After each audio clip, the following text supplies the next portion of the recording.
ఐటీలో ఎంట్రీ కావాలా? Trainee software engineer గా అజా కోడింగ్ ట్యూటర్ లో 2 వీక్స్ ట్రయల్ పీరియడ్ లో వెంటనే చేరండి.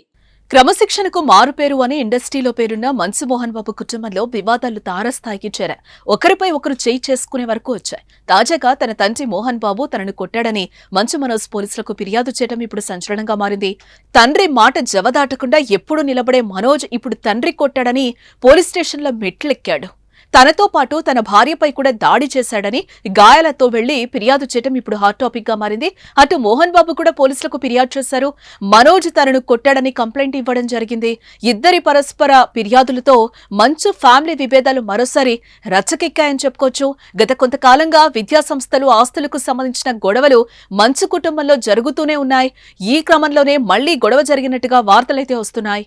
గతంలోనే మంచు ఫ్యామిలీలో విభేదాలు బయటపడ్డాయి. ఇళ్లలోకి చొరబడి ఇలా తన వాళ్లను బంధువులను కొడుతూ ఉంటాడంటూ విష్ణుపై మనోజ్ సీరియస్ అవుతూ ఆ వీడియోని స్టేటస్ గా పెట్టుకున్న రోజే మంచు ఫ్యామిలీ వివాదం రోడ్డుకెక్కింది. వారి మధ్య విభేదాలను బయటపెట్టినట్లయింది. తర్వాత ఏదో రియాలిటీ షో అంటూ కవర్ చేసిన జనాలు ఎవరూ నమ్మలేదు.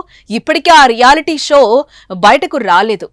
అలాగే మోహన్ బాబు యూనివర్సిటీ, శ్రీ విద్యా నికేతన్లపై విద్యార్థులు వారి తల్లిదండ్రులు చేస్తున్న ఆందోళనలు చేస్తున్న సమయంలో కూడా మంచు మనోజ్ సోషల్ మీడియా వేదికగా చేసిన ఓ ట్వీట్ దుమారమే రేపింది. విద్యార్థులు వారి తల్లిదండ్రులు ఆందోళనపై మనోజ్ స్పందిస్తూ ఆందోళనలు చూసి బాధ కలిగిందని, తన తండ్రి ఉన్నత విలువలతో విద్యా సంస్థలను స్థాపించారని, రాయలసీమ సమాజ శ్రేయస్సుకు ఎల్లప్పుడూ ప్రాధాన్యతనిస్తూ ఉంటారని పేర్కొన్నారు.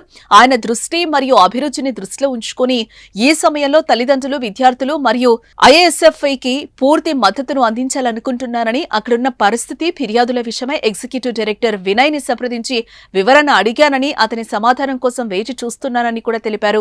తమ కుటుంబానికి చెందిన విద్యా సంస్థలపై ఆరోపణలను ఖండించకుండా ఇలా ట్వీట్ చేయడం వెనుక మంచు విష్ణుపై కోపమే కారణమని వార్తలైతే వచ్చాయి. అప్పట్లో ఆ విద్యా సంస్థలన్నీ మంచు విష్ణు ఆధ్వర్యంలో ఉండడమే దానికి ప్రధాన కారణం. తన అన్న నిర్వహణలో ఉన్న విద్యా సంస్థలపై ఆరోపణలొస్తే ఖండించాల్సిన మనోజ్ రివర్స్ లో ఆ ఆరోపణలు చేస్తున్న వారికి మద్దతు ఇవ్వడం వారి మధ్య విభేదాలను బయటపెట్టింది. అలాగే మనోజ్ భూమా మౌనికారెడ్డి ప్రేమ వివాహం చేసుకోవడం కూడా మోహన్ బాబు కుటుంబంలో గొడవలకు ఒక కారణమని సమాచారం. మోహన్ బాబుకి ఆ పెళ్లి ఇష్టం లేదని తెలుస్తోంది. అవి నిజమే అన్నట్టు మంచు మనోజ్ కుమార్తెకు అన్నప్రాసన కార్యక్రమం అంగరంగ వైభవంగా జరగ్గా ఈ వేడుకకు మోహన్ బాబు డుమ్మా కొట్టారు. అంతేకాకుండా విష్ణు కూడా రాలేదు. దీంతో తండ్రి కొడుకులు, అన్నదమ్ముళ్ల మధ్య కొన్ని విషయాల్లో గొడవలు ఉన్నట్లు స్పష్టంగా అర్థమవుతోంది. ఇప్పుడు మళ్లీ ఏకంగా తన తండ్రి కొట్టాడని కొడుకు, కొడుకు కొట్టాడని తండ్రి పోలీస్ స్టేషన్ మెట్లెక్కడం ఇప్పుడు చర్చనీయాంశమైంది.